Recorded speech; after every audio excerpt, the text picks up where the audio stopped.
fans and YouTubers. That VA Dallas Cowboy fan coming back at you with the news of the day. What we got is basically what we thought was going to happen coming through the pipeline when we drafted Michael Parsons and Jabril Cox.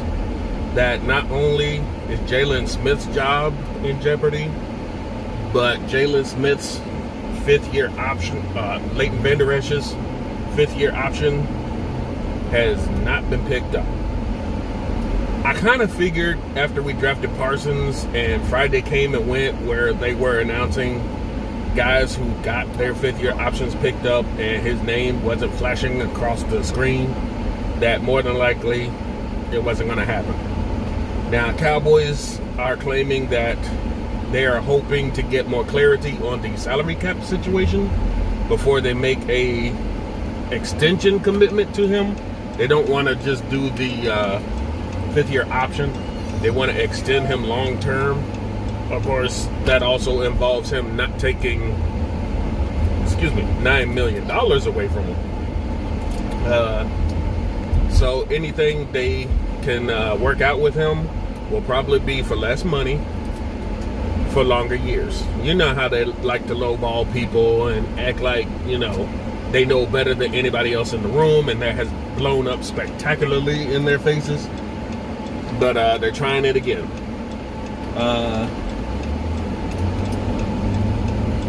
They're saying it's a salary cap situation, but I think we all know that it's more of a injury situation as well, that he hasn't been healthy. If he's been healthy, I'm pretty sure they'd have picked up his option. But his play digressed, and he was not healthy enough the last 2 seasons. And the money situation, after they dumped all that money into Jalen, it just wasn't going to happen. Unfortunately. He's a good dude. He's a baller when he's fully healthy and ready to go. But injuries, Mike Nolan's scheme just derailed him. Hopefully he can turn it around, because now this is his contract year. So he's going to have to step up and do what he says he's going to do, because he claims that he is healthy and he's going to be back better than ever. And this is going to have to be the year that he proves it. SMS from Troy George White. Press U connect phone button and say text message to read. The funny thing about it is that the Cowboys, with defensive first-round picks recently, it's just blown up in their faces. This was the problem I was having with them going into the draft, because I said that with 10, now 11 picks, if it's going to be all defense, they gotta hit on half of those, or 4 out of 5, 4 out of 11 or something. Because our history in drafting defense has been porous. It hasn't worked out, especially in the first round. Mo Claiborne, injuries, and just never being able to stay on the field. And they didn't give him a second contract. They did sign him to a 1-year deal to bring him back, but then he was gone. Free agent. He traveled around. He ended up with, I know he was in Kansas City at one point, but still to this day he has injury problems and he can't stay on the field. Next you had Taco Charlton, and that famously blew up in our faces as we picked him over TJ Watt, and he didn't get a second contract because we cut him 2 years into his rookie deal. It just wasn't working out. He had attitude concerns, and his play was just not there. So they cut him, and funny enough, he ended up in Kansas City. And now you got Vander Esch, who may or may not get a second contract. We'll have to see. It's going to depend on how well he plays this season. And I, for one, if I want the best out of Vander Esch, and you got the injury problems, you can do like Sean Lee. You can have him be in your base, but when it's like passing downs or something, get Micah in or Cox in there. You know, if you're going to the 3-4 defense, like you say, you can have Jalen, Vander, Esch, Micah, and Neil out there. So it's less pressure on Vander Esch to do everything he does. So I hope in the end this works out for him and he can stay on the team. But we know this is a business, and the Cowboys are not in the business of keeping people. They don't deem basically an offensive star or sell jerseys or anything like that. So we'll have to see where that's going to lead us in the next year for Vander Esch.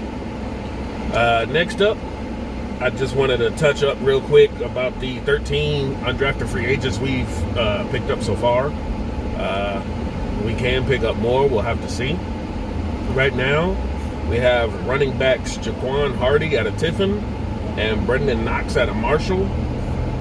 We already have a pretty set running back room, but everybody keeps talking if we get rid of Zeke, then these guys can come in here and do something. But I see them as camp bodies and special teamers. That's the best, and that includes the next couple guys. A fullback, Nick Ralston, out of Louisiana. We've started going away from the fullback being in our system because when we had them, they didn't really do much other than being an extra blocker, and you know that kind of scheme didn't work anymore for us, so we kind of got away from it. And it's just been one back sets, maybe even two backs, but you'll throw a tight end every now and then to play fullback, but it's never been a true fullback in a while.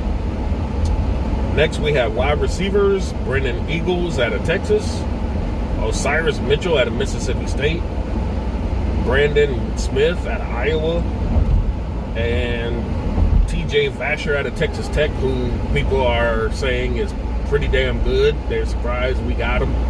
They say he can actually be something, but we've heard that before. And a lot of the wide receivers we picked up and it hasn't worked out, like John V. Johnson, look great, can run fast, but he can't catch for shit. You know, it kind of ruined the whole thing. Next we have our tight ends, Nick Eubanks from Michigan, and I'm gonna probably butcher this poor kid's name, Entavius Lynn out of TCU. Since we didn't get everybody's favorite pet cat, Kyle Pitts, it seems that we're just gonna keep throwing tight ends out here to see what sticks. Sean McKeon could be on blast right now, but it's really, you know, who can probably step up over Jeremy Sprinkle and Dalton Schultz, because he's in a contract year as well. Next, we have center guard Braylon Jones out of Houston. That should help the depth behind Connor Williams, Zach Martin, and Tyler Biadasz, because we don't have an established veteran center really anymore to back up Biadasz, so we'll have to see how that works out. We got a defensive tackle, Austin Fairlew, out of Oregon. We'll have to see if he's playing more one tech or more three tech, because they love throwing those three techs out there and trying to make them one techs, and it just doesn't work because their build is not as run stuffers, it's more pass rushing. And once they don't get the push at the quarterbacks like they need, they don't stop the run, and we're just getting beaten all over the place because that's just not their natural fit. We have a linebacker, Anthony Heinz, out of Texas A&M, and you know, you got enough linebackers, but you're going to keep throwing some out there just to see what sticks. And only one safety, Tyler Coyle, out of Purdue. Now, we're trusting basically Dan Quinn. This is his baby. If he has to switch systems, at least this season, off season, he has actually a chance to do it, because he doesn't have to sit up there and have virtual meetings the whole dang time. He can actually meet with his people and coach them up. So we'll see what happens there in the long run. That's the news I have for today. If anything else pops off, we'll talk about it. I think it's been a good haul. We'll have to see how all of this is going to click together, how the pieces all fit, and how Dan Quinn's going to have these guys coached up by the time the season starts. Thankfully, we have training camps, mini camps, and preseason games this year. So hopefully it's at least middle of the road with our defense.